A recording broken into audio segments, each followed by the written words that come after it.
Hello guys, in this video you will see a Kiwirail freight train rescue mission. Okay, here's how it went. On today is Saturday, October 31st. Northbound Metroport train MP4 broke down just a few meters before the McDonald Road crossing in Pokeno. I was not expecting this, so I was really happy to get this. In this picture, you see DL9573 sitting there broken, awaiting a rescue loco to arrive. I took a few pictures and videos while I was down here. Enjoy. After switching track at Mercer and now running on the down main, DL9659 arrives in with loaded coal train 142 headed for Mission Bush.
With an active crossing, there was a big traffic, and the locomotive engineer allowed people to go around the barriers.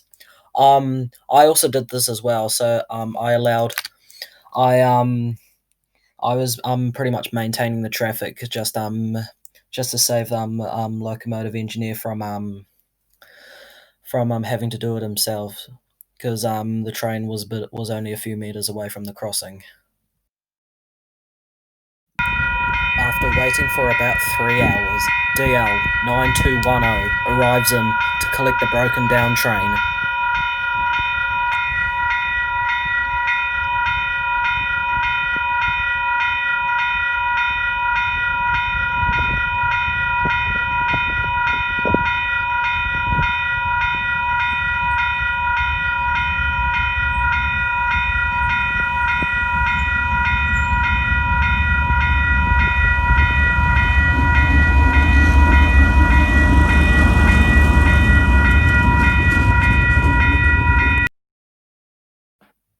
DL9210 sitting opposite to DL9573.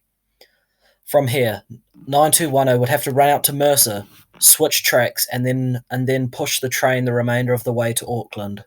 Rather weird. Why they just didn't run it up from run it on the up main and tow it back to Auckland. After being stuck for 4 hours, train MP4 gets underway from Pokeno, with DL9210 attached to the rear.